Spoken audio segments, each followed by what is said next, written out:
My media trailer begins with a conventional green rating card. I wanted to include this because it makes the trailer look more professional. It is important to inform the audience of what rating the film is so they can know if they want to watch it or can watch it. It also shows that the trailer is for appropriate audiences, meaning that people under the age of 15 aren't advised to watch it.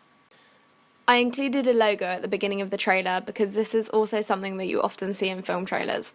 The logo is important to show the audience who the production company of the film is, meaning if they enjoy what they see, they can search for more films this company may have done. I also made the logo animated in order to make it more interesting and memorable. This is important as it helps the audience remember your production company name. I decided to set my trailer in a wood because settings in horror films are conventionally very isolated places. I knew that with careful shot work that I could make the wood look like the characters were far away from civilization. I shot these shots of the car using shaky cam to make the audience feel unsteady and unsure. It could also seem as if it is a point of view shot of something watching the car. You often see these kind of shots in horror films to give the audience these kinds of unnerving feelings. When I was shooting for my trailer, I took extra care to make sure no other cars were in the shot or driving past while I was shooting on the road. This was important as I wanted it to seem like there was no one to help the characters. I also made sure that I captured no lights from the houses in the distance and to keep any road signs out of the shot as well. I achieved this by checking every shot I was about to do before I shot it and then double checking after to make sure there was nothing I'd missed. When I was shooting in the woods, there were some places that you could still see and hear the road from, so I had to think about this as I was shooting. I had to take care not to shoot when cars were driving past, as you could see them through the trees in some places, and also if I was recording the sound in the clip as well, I would have to make sure that the camera wouldn't pick up any noises of cars driving past. My setting is quite unconventional as there are only 2 locations seen in the trailer, next to the road and in the woods, not including the shots of them driving in the car. Sometimes this can be a negative thing as the audience can get bored of seeing the same setting throughout the whole film. However, I was focusing on a minimalist, more artistic way of shooting. I also wanted the audience to be focused more on the psychological events happening and not focusing on the location as much. My trailer begins with a state of equilibrium, which is the convention of horror filming as it gives the audience a false sense of security. This also corresponds to Todorov's narrative theory, which you can view at 4 minutes 8 seconds on the Media Theories presentation below.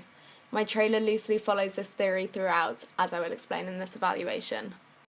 An important piece of iconography that I included was to have the girls wearing high heels and party clothes. This adds to their vulnerability as they wouldn't be able to move as fast if they were being chased. This puts the audience even more on edge.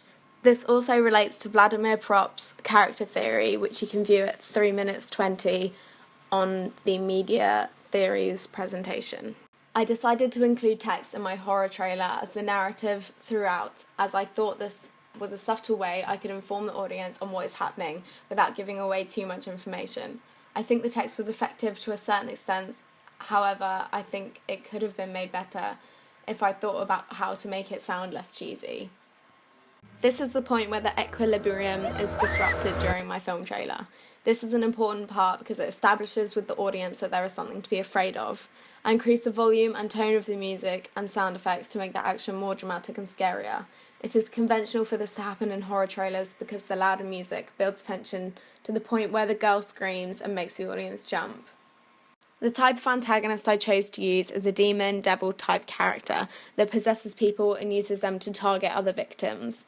I use this kind of antagonist because the majority of people find this the most entertaining, interesting and scariest kind because they are harder to stop.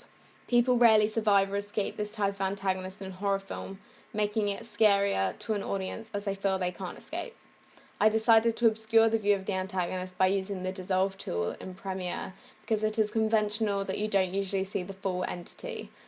Unfortunately, on some screens, if the screen isn't bright enough or large enough, like on a phone screen, you can't see the antagonist appearing. However, my feedback told me that it was still very effective even though you couldn't see what was coming, specifically for the reason that you couldn't see it.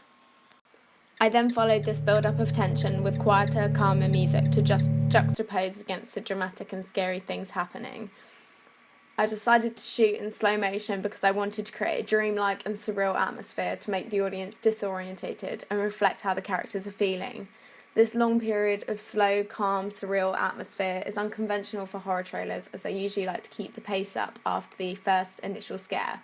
However, for my piece, I wanted to have the audience on edge, wondering what was going to happen, and surprise and confuse them with this new portrayal. All these themes represent how I wanted my trailer to be more about the psychology of the situation rather than the gore or violence aspect of it. I decided to include barely any dialogue in my media piece, which is very unconventional for a horror film, as they usually have some extracts from the film playing that help to hint to the audience what might happen in the film. I decided to not use much dialogue because after researching other horror trailers, including student ones, I felt that speech can sound really scripted and unnatural. I also felt that it could reflect the situation of the character in the film, lonely, scared and lost if there was less dialogue. I also feel that the minimal use of dialogue I used, such as the echoed sound of the girl shouting, added to the surreal and dreamlike look of my trailer. I used jump scares in my trailer, which is also something you see very frequently in horror trailers. I felt like mine were quite effective due to the fact that the trailer is quite calm throughout, which gives the audience a false sense of security.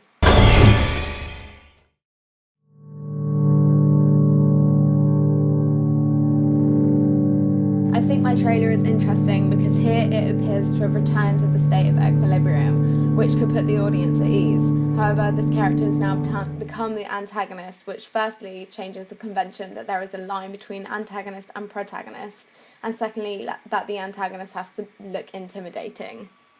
This scene is very dimly lit, which I thought was effective because it obscures the audience's view and creates shadows on the girl's face. Darkness is also a strong convention of the horror genre as it connotes fear and danger. I think that this low-key lighting would have also been effective in the rest of the trailer. However, I struggled to get the right lighting when shooting, as it would be the right amount of light for a very short amount of time. Then it would get too dark to film very quickly. I attempted to reduce the brightness after filming in Premiere, but could only do this slightly, otherwise the contrast was affected too much and it looked too unnatural. Having a jump scare just before the title of the film appears on screen is quite conventional of horror films, as it makes the trailer stick in the audience's mind, helping them to remember it and tell their friends. I also then made the title of the film animated in order to make it more memorable. By placing it on screen with this extreme close-up of a hazard light helps the name of the film stick in the audience's mind, as some people remember things more visually through image rather than text.